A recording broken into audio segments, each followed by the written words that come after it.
We are supercharging the excitement for Euro 2024 with a special giveaway.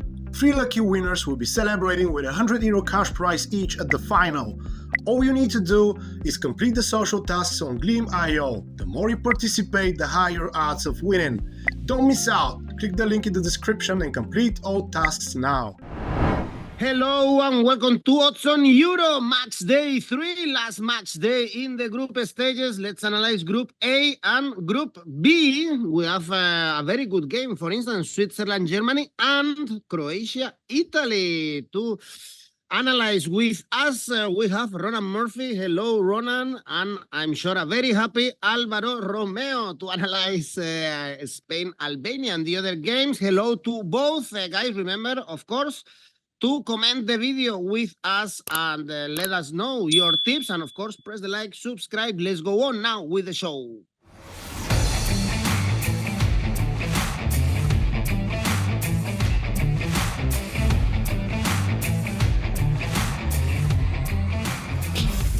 First game to analyze is Scotland-Hungary, Group A. Here we have, remember, Germany 6 points qualified, Switzerland 4 almost qualified, or yeah, they will be in the last 16, and then Scotland and Hungary, so both need to win. With a draw, both are out of the Euros. Even with a win, Hungary could be out, especially because they have -4 in the goal difference.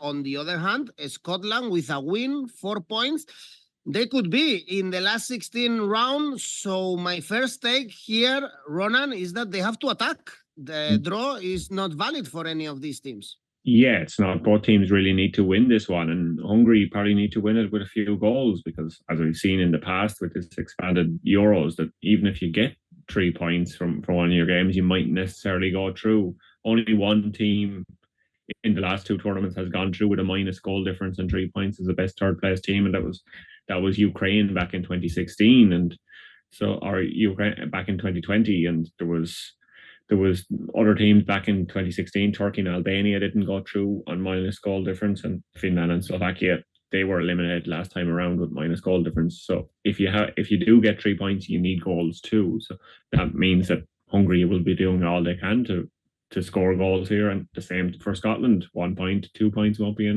enough for them, so they need to win it too. So that means that this one could be a one to look at all the gold markets, obviously. But where are those goals going to come from for Scotland? It's going to be from a player with Mac in their surname, because there's a nice statistic. Apart from that Rudiger own goal, every single goal Scotland have scored in Euros history has been from a player with Mac in his surname. So 𝐿𝐿𝐼𝐻 might be another anytime goal scorer bet. Here you have to look through the maybe John McGinn could get on the score sheet. That could be an option. He has popped up with important goals for Scotland before. So yeah, look at the max to do the business for Scotland, because they need somebody to get on the score sheet for them and help them through into the last 16. But this, as we know, it won't be an easy match for Scotland. Scotland, if they're drawing at half-time, they haven't won any of their last 6 games, so they would hope to be leading at half-time and then go on to win the match. But I don't think Hungary are going to roll over and let them have it, because Hungary, I thought they weren't as poor against Germany as they could have been, and they kind of showed themselves for large parts of that match. They got 1.13 xG, so they were unlucky not to kind of make an impact in the match. And I think this Hungary team has attacking talent, and a lot of it maybe isn't household names for a lot of people, but apart from 𝗀𝗵𝗖𝗍, obviously. But I think they have players that can do damage, and Scotland's goalkeeping situation particularly doesn't look the strongest. So this one could be a one where there will be goals, and both teams obviously need goals. So Scotland have both teams to score yes in their last 3 games, and Hungary had scored in 12 straight games before that Germany game. So I like to look at both teams to score yes here. Obviously 1.62. I also like to look of going back to that Scotland stat where they don't win if they're drawing at half-time, a draw at half-time, and Hungary at full-time for 6.5. But with goals on the market everywhere for this one, Hungary to score in both halves looks a good one for me. Goals and goals, they both need to win. I'm not sure if there is a betting market in any bookmaker offering Mac to score Well, in Scotland, or Kim in South Korea could be also another option. You are not wrong if you are betting on Kim to score if you are watching a South Korean game. Alvaro, you also see goals in Scotland and Hungary. Did you like Hungary against Germany? I think I agree with Ronan. They were pretty decent. The great free kick, by the way, by 𝗍𝗏𝗍𝗏. This close, Neuer did a great save. yeah, and sometimes you feel that 𝗍𝗏𝗍𝗏 has to do a lot of things in Hungary, maybe far too many things. For a single player, this is 11 aside, so it's not 5 aside. There is a number of things that you can do, but you can't do everything. However, my angle here is that this game is going to be an attacking game, and I think Ronan was saying the same thing. That's why he flagged the both teams to score. Maybe I wouldn't discard the corners market either, because I think that since both teams are going to attack quite a lot because they need to attack. I mean, Hungary has to win and hope that they are ranked among the best third, and Scotland needs a win. So over 8.5 corners in this game, 170, is something that I will look at as well. I think that their strikers, both Hungary's and Scotland's, are misfiring a little bit, but I can see them trying to shoot on target, the goalkeepers just generating like second balls, second chances, corners. So I would look at that market, definitely. I believe that Scotland is slightly superior to Hungary from what I have seen. I'm sorry to say this, but Scotland against Germany were awful. But there were two things there. Germany had their first game, so there was a hype about them, and they scored very quickly. And then if I compare the Scottish performance against the Swiss versus the Hungarian performance against the Swiss, maybe I prefer what Scotland did. Scotland were competitive against Switzerland. 𝗍𝗏𝗍𝗏 had a very good game, and I like him just pulling the strings in midfield. A real shame that 𝗀𝗏𝗀𝗏𝗀 picked an injury. But, I think that the likes of Adams or McTominay charging forward show that Scotland have a good game in them. And in fact, if you check the last 2 years, if any team has had a great performance or a marquee performance, has been Scotland rather than Hungary. That happened against Spain around 15, 16 months ago when they managed to beat the Spaniards in Glasgow. So I'm going to back Scotland a little bit in relation to Hungary with an Asian handicap plus 0.75. That pays 175, and I believe that Scotland can do that. Even a draw no bet for them, 2.03 will be interesting. And when it comes to the individual market, I flag one that coincidentally has a Mac in front of his name, which is Scott McTominay to score or assist. McTominay is one of the guys that Scotland is looking for all the time. Robertson on the left especially is always looking for him with his crosses. He is charging forward a lot, and him to score or assist pays 288. But from all the things I said, probably my favorite would be Asian handicap plus 0.75 for Scotland, 175. I think that Hungary is a little bit more limited than it looks. Well, the over goals market doesn't pay much, but still is a good option for this game. Over 3 goals is 2.2. The bookies also expect a goal feast, and the odds also for the draw are 4, because no one wants the draw in this game. So it's very balanced between Scotland and Hungary, 2.5 for Hungary, 2.7 for Scotland, but the draw is 4.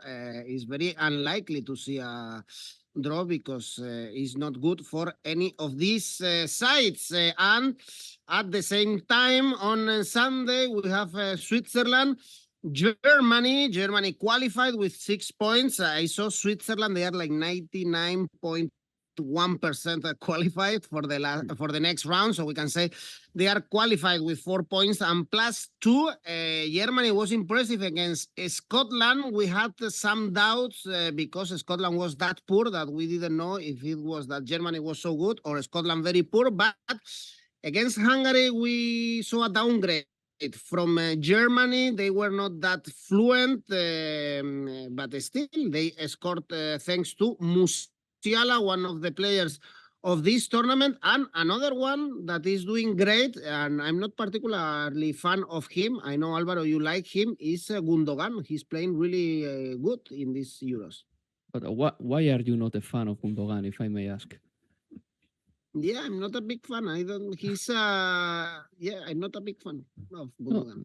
I love Gundogan. I think that between the lines, he's excellent. By the way, Germany is playing a very similar thing to Spain, a 4-2-3-1. This is a formation that we haven't seen in international football a lot as of late. Gundogan is the number 10. In Spain, the Pedri is the number 10 so far. And I think that Gundogan behind the striker has been playing good. One of the biggest decisions for Nagelsmann to make was what to do when dismantling the sempiternal double pivot of 𝐿𝐭𝐚𝐲 and Goretzka. And instead of going for the tempting option, which is playing Kroos and Gundogan together, he separated them by 25-30 meters. Toni Kroos plays at the base, pretty much helping as a third centre-back to play the ball from the back, whereas Gundogan is next to the striker. And I think that the decision is paying dividends, really. Germany is in, I agree with you, Edu. The second game against Scotland was a little bit more underwhelming than the first one. Sorry, the second game against Hungary was a little bit more underwhelming than the game against Scotland. But still, Germany is through. They should come first of the group. With a draw is enough for them. In this game, Germany is going to rotate a lot, and I keep that in mind. So if you want to go for the individual market, maybe hold the fire a little bit and look for the lineup before making a decision, because maybe the likes of 𝐽𝐵𝗵𝗀, Gundogan himself may be dropped in order for them to rest a little bit, and some others like 𝗀𝗏𝗏, for example, may have a start. 𝗀𝗏𝗏 to score, by the way, is 275 in this game. I don't know if you would, guys, put Toni Kroos on the bench for this game, because he's got a maximum of 5 games left in his career. Will you drop him to the bench? I don't know about that. It sounds even cruel to me. I drop him. I would drop him to the bench. I think you keep him fresh for the important games. You just ignore. You see what else is there. Just God forbid that Toni Kroos was to get injured in the quarterfinal or something. You want to see what else, what other midfield pairing can do. Obviously, Robert Andrich is going to be key in the middle of the park, but you want to see if Emre Can was the right player to call up into the squad after Pavlovic's injury. So I think Nagelsmann should use this one to rotate as much as he can to keep the players fresh for the later games, because they've nothing to lose in this match. Yeah, I think that's going to be his approach anyway. Yeah, I agree with that. But then going to my odds, I'm going to back Germany. I know that Switzerland, look, they were decent enough against Scotland. They did the job against Hungary, playing very well. I like the 3-man centre-back. I think that Fabian Schär and Ricardo Rodriguez are showing a very high level in this tournament. Granit Xhaka in midfield has been playing very well. Then I'm not too sure about 𝗀𝗏𝗏, because he has had many dribbles in this tournament, but he's been a bit frustrating with his final decision. And maybe Embolo can have the chance to start again finally, because Embolo looks very ready to me. And hopefully, he will gain some needed confidence after his goal against Hungary and after showing that he's fast against Scotland, fast again after suffering a terrible injury. For this game, look, I'm gonna back Germany. They are playing at home. They've got pretty much the obligation of winning this game and please the crowd. So my highest bet would be Germany to score in both halves, as they did against Hungary, 263. But of course, I take a more conservative route for this game. I'm going to go for Germany to win, which is plain and simple, 175. This game to be played in Frankfurt. These teams met in 2020, last time in the Nations League, and we saw draws in both games. You will make a turnover, you said, Ronan. A lot of things for Germany. Maybe even for Switzerland.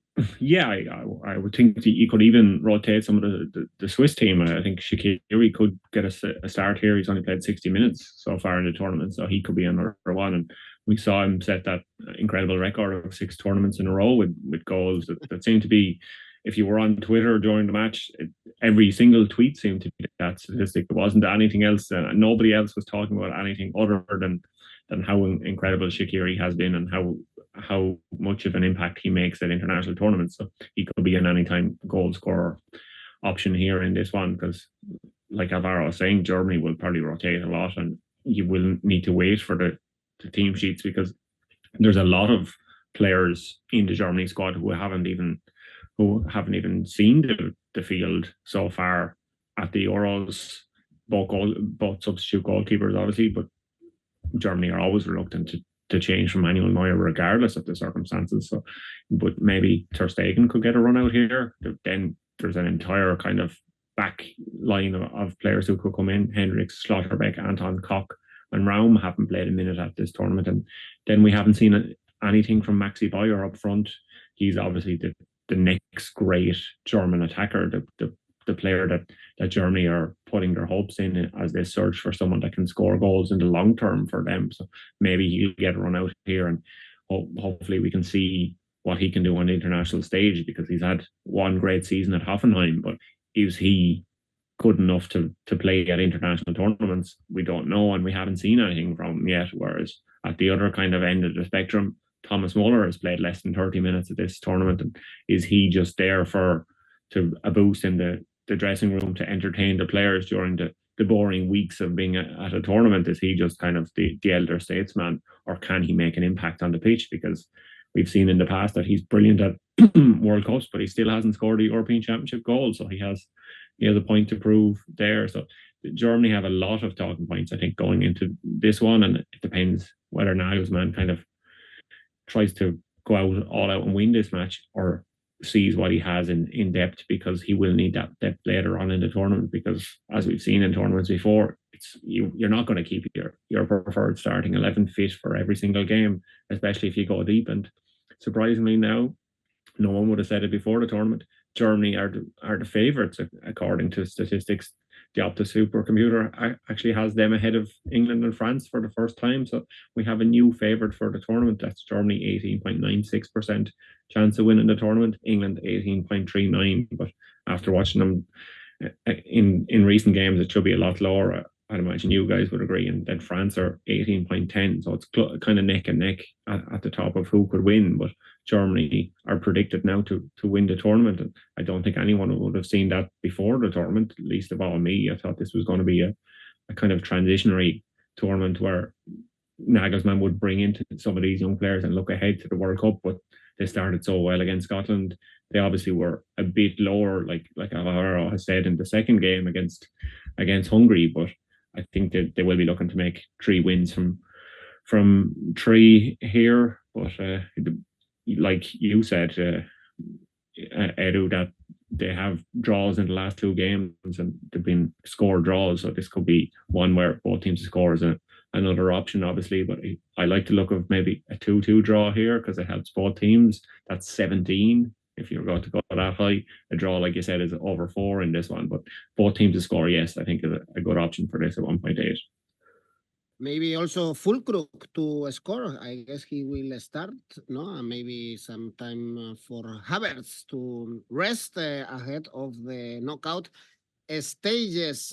According to the bookies, the favorite right now is France, but the similar odds with Germany, around 5, and then England 5.5, dropping a little bit after the poor game against Denmark. Well, let's jump into Group B. Before, remember that we have a competition running, and you can see it in the comment section. You just need to complete the social task on Glim and have the chance to win €100 in cash. The more you participate, the higher the odds of winning.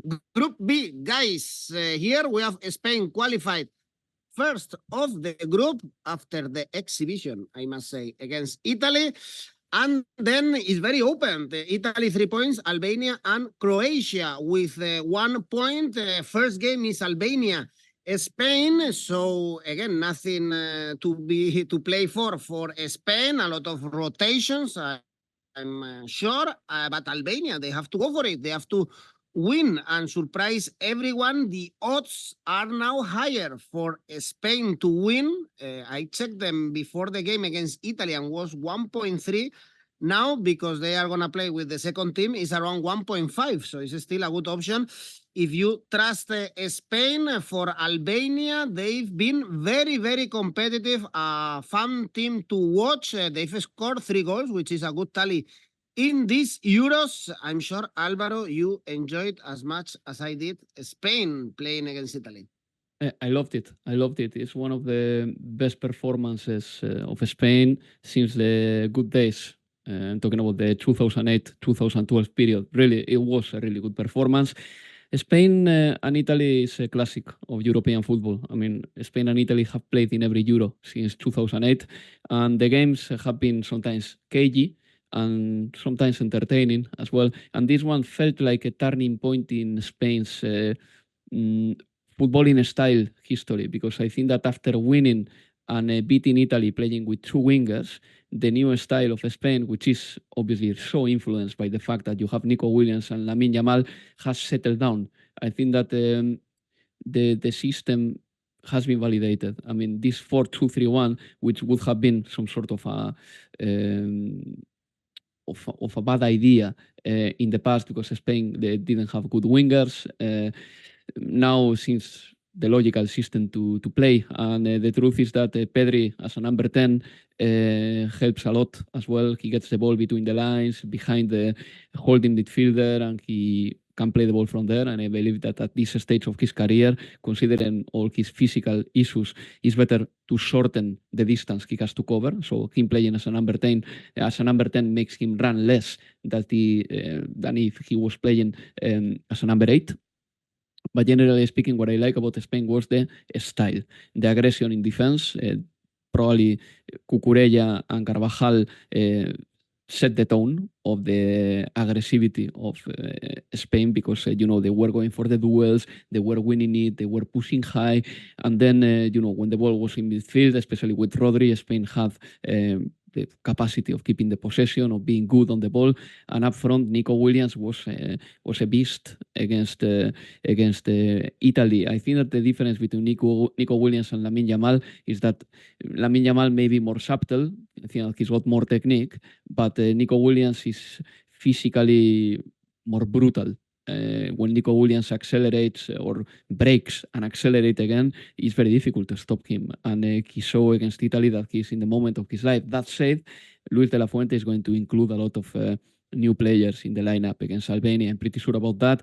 And the likes of Ayoce Perez, Mikel Merino, maybe Vivian, maybe Jesus Navas, Oyarzabal, and many more will play. The last sample size of this players was the game against Andorra, which wasn't too convincing, but Spain won like 3 weeks ago with many players who are not the best ones in the team.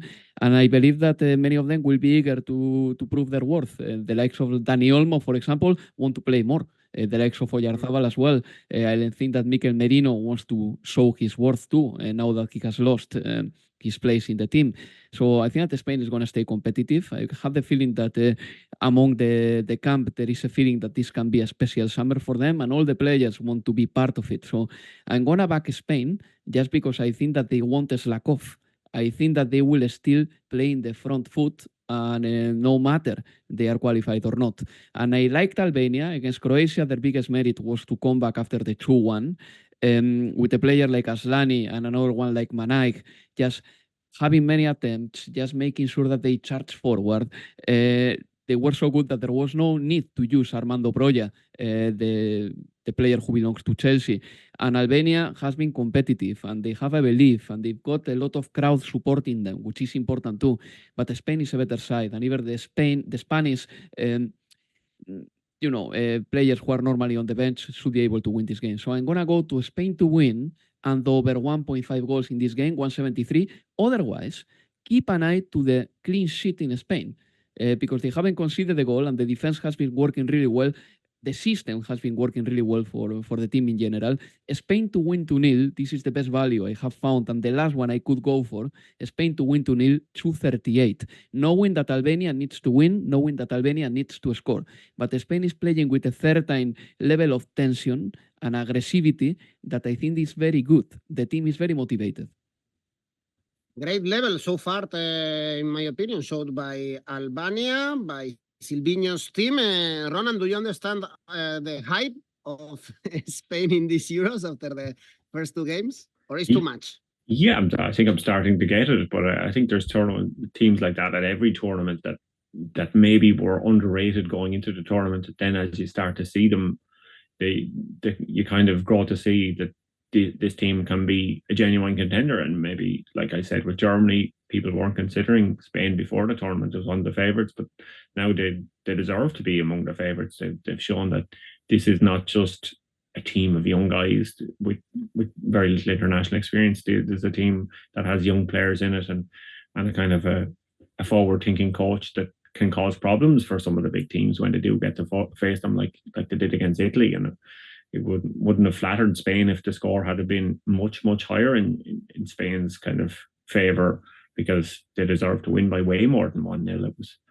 It wasn't a game that you ever thought was close or on a knife edge. It wasn't one of these cagey affairs like we've said that Spain and Italy have played in previous tournaments. It was a game that Spain dominated, and they absolutely deserved to win. And they're a very exciting team. I like, obviously, 𝗷𝗏 and Williams as options. After match day 2, they lead the tournament in the most dribbles. 𝗷𝗏𝗧𝗏 maybe getting all the hype from some places for how he can dribble, but he has fewer successful dribbles than those two with 7 and 6 each. So these are players that can make huge impact against teams. But like Alvaro said, we might see them rested in this one, and we might see a weaker Spain team field as a result, and that could play into Albania's hands. I think that could be great news for Albania, who will be looking to get something from this match. And we've seen them score early goals and late goals, so you can't rule them out at any time in the match.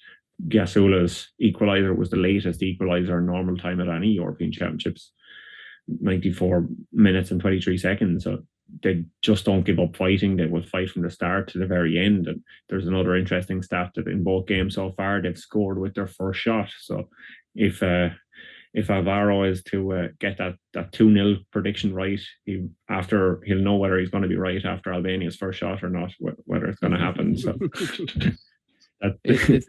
the thing, Ronan, is that when Albania attacks, they attack for real. I think that there is a genuine belief that they are going to score. This is what I like the most about Albania.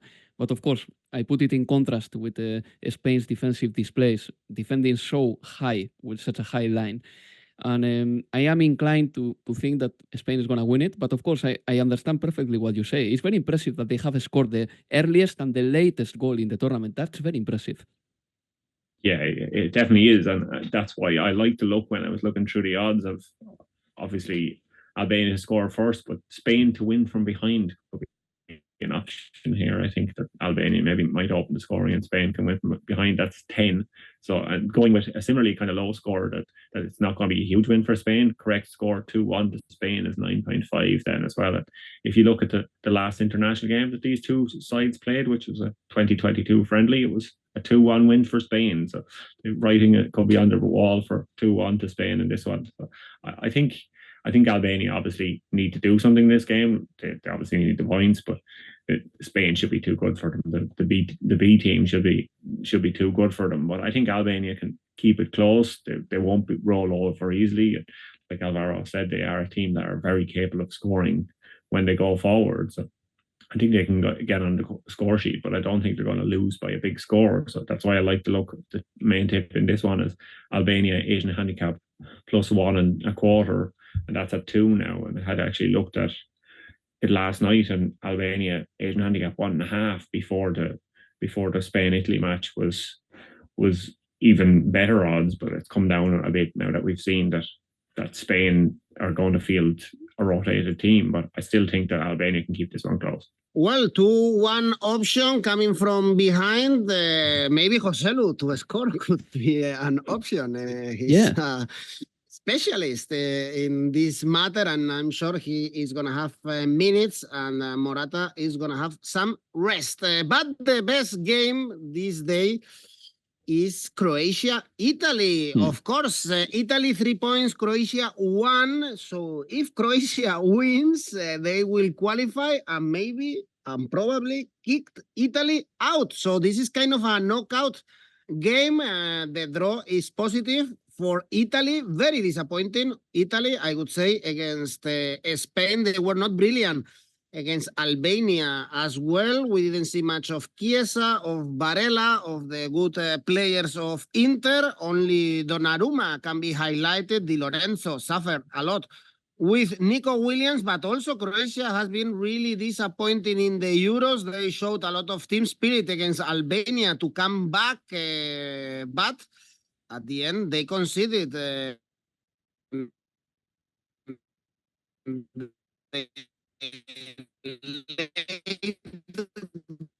goal. They are not defending well. What is your take? It is one of these loser goal games. Yeah, everything is on the line in this match, and as a result, I think it should be a kind of feisty, open affair.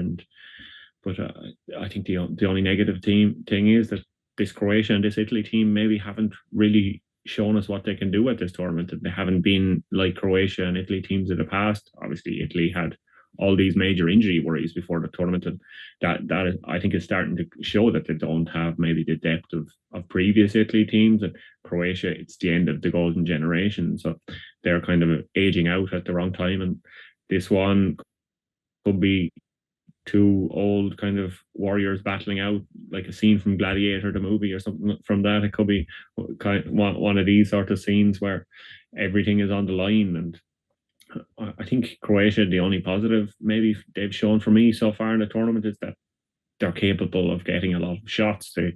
They against Albania, they had no shots on target in the first half, and they ended up with 10 shots on target in the second half. And that game actually set it was second in history, in Euros history, for the most shots on target in one game. And it shows that Croatia, despite their age and despite maybe the failings they do have this fighting spirit to go to the end. But the end gave Albania that goal, so they are frail at the back. So this is a team that can be beaten, and Italy should be positive and confident after that Spain display that they can hopefully bounce back and do something here, because Italy were shocking. They were putting a travesty of a performance against Spain. They only had 4 shots in the match, 1 on target against Spain, and that's their fewest shots at the Euros in 44 years, since back to Euro 1980. So this is not an Italy that we expect to see at major tournaments, and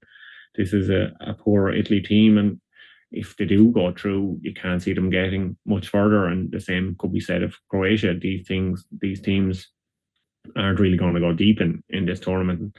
Italy as well, they have a poor past against Croatia. They have a positive head-to-head record against the vast majority of teams they've faced in world football.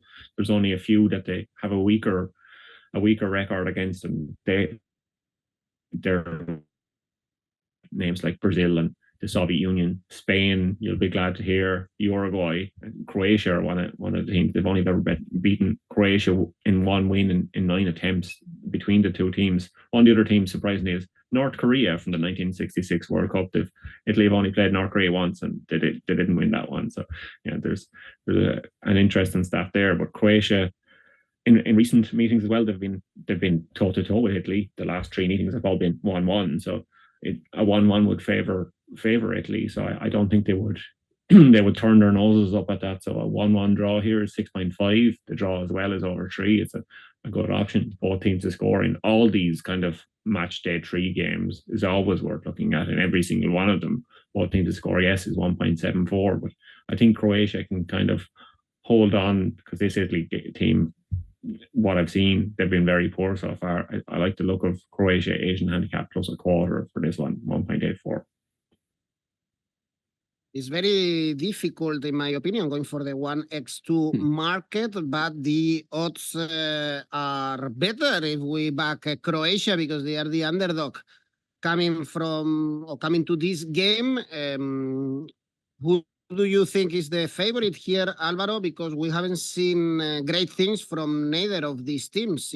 Also for Italy, I didn't like them against Albania, and against Spain they were totally overplayed. They were overplayed, but really, I think that we have to praise Spain more than slander Croatia and Italy. Really, I think that Spain make them look like fools, but these sides are not bad. I mean, Croatia, I believe, if I am not wrong, because now I don't have the numbers in front of me, but I believe that they beat France in a friendly ahead of the tournament.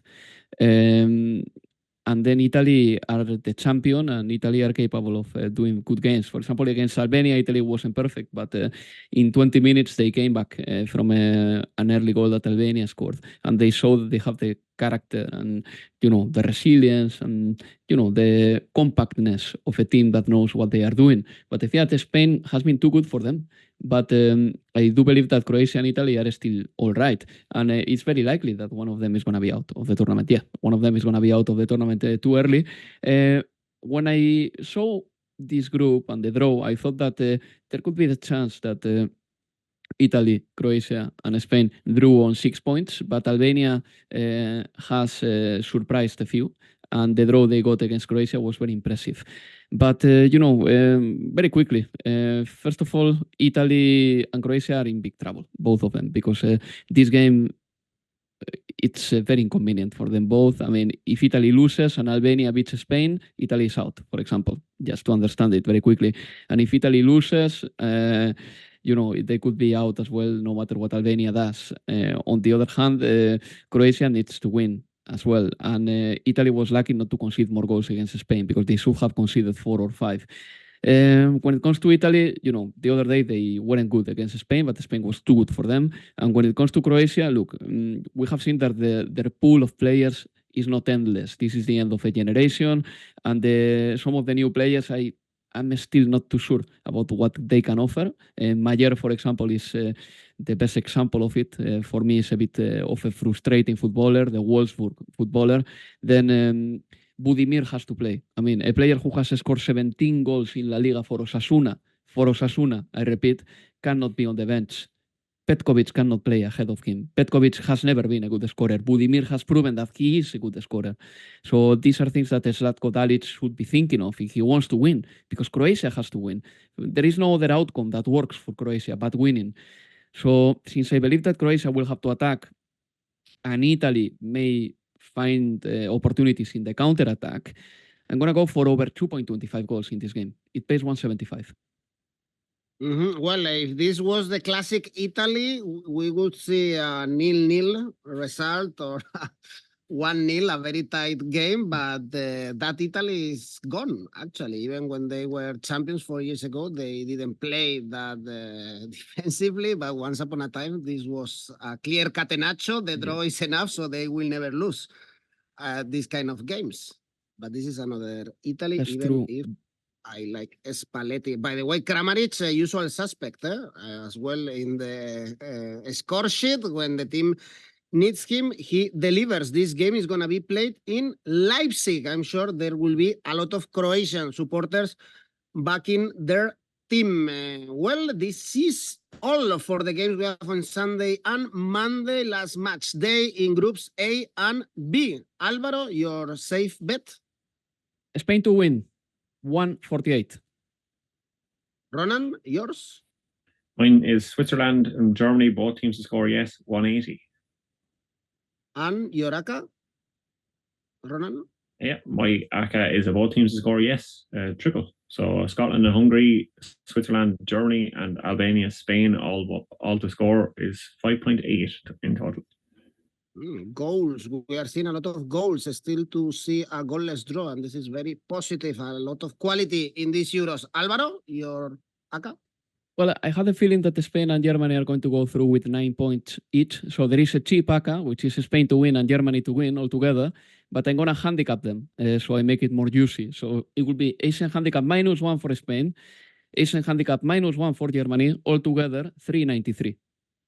Okay, remember that we have opened our tipster competition for the Euro, so you can win money. The first 20 participants, they will get a cash prize. So you are invited to participate completely for free. Thank you, Alvaro. Thanks, Ronan. See you next week. Bye-bye. It's been a pleasure. Bye.